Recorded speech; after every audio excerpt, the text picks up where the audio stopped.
ಹಾವು ಕಚ್ಚಿದೆ ಅಂತ ಗೊತ್ತಾದರೆ ಆ ಭಯಕ್ಕೆ ಎಷ್ಟೋ ಜನ ಪ್ರಜ್ಞೆ ತಪ್ಪಿ ಬಿಡ್ತಾರೆ. ಆದರೆ ಇಲ್ಲೊಬ್ಬ ಭೂಪ ಮಾಡಿರೋ ಕೆಲಸನೇ ಬೇರೆ. ಹೌದು, ಗ್ರಾಮದ ವ್ಯಕ್ತಿಗೆ ನಾಗರಹಾವು ಕಚ್ಚಿರುವ ಆಘಾತಕಾರಿ ಘಟನೆ ನಡೆದಿದೆ. ಸೂರಜ್ ಅಂತ ಗುರುತಿಸಲಾದ ಯುವಕ ನಂತರ ಮಿರ್ಜಾಪುರ ವಿಭಾಗೀಯ ಆಸ್ಪತ್ರೆಗೆ ಬಂದು ವೈದ್ಯಕೀಯ ನೆರವು ಕೋರಿದ್ದಾನೆ ಅಂತ ಆಸ್ಪತ್ರೆ ಅಧಿಕಾರಿಗಳು ತಿಳಿಸಿದ್ದಾರೆ. ಸಂಜೆ ಸೂರಜ್ಗೆ ಅವರ ಮನೆಯಲ್ಲಿ ಹಾವು ಕಚ್ಚಿದ ಘಟನೆ ನಡೆದಿದೆ. ಅವರು ಅದೇ ದಿನ ಸಂಜೆ ತಡವಾಗಿ ಆಸ್ಪತ್ರೆಗೆ ಬಂದರು.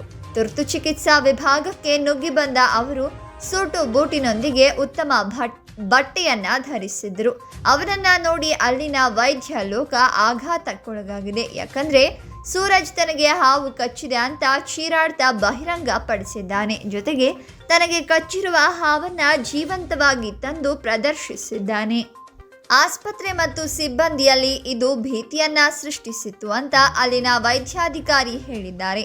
ಹಾವನ್ನ ಕಂಡ ವೈದ್ಯರು ತಕ್ಷಣವೇ ವಿಷ ವಿರೋಧಿ ಚುಚ್ಚುಮದ್ದನ್ನ ಆ ಯುವಕನಿಗೆ ಚುಚ್ಚಿದ್ದಾರೆ. ಸೂರಜ್ ಅದರಿಂದ ಚೇತರಿಸಿಕೊಂಡಿದ್ದಾರೆ.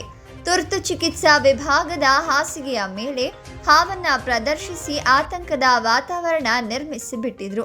ಇದೀಗ ಎಲ್ಲವೂ ಶಾಂತ ಸ್ಥಿತಿಗೆ ಮರಳಿದೆ. ಘಟನೆಯ ಸಂಪೂರ್ಣ ವಿಡಿಯೋ ಸಾಮಾಜಿಕ ಜಾಲತಾಣಗಳಲ್ಲಿ ವೈರಲ್ ಆಗಿದೆ. ವಿಡಿಯೋ ನೋಡಿ ಜನರು ಅಬ್ಬಾ ಎಷ್ಟು ಧೈರ್ಯ ಇವನಿಗೆ ಅಂತೆಲ್ಲ ಕಾಮೆಂಟ್ ಮಾಡ್ತಾ ಇದ್ದಾರೆ.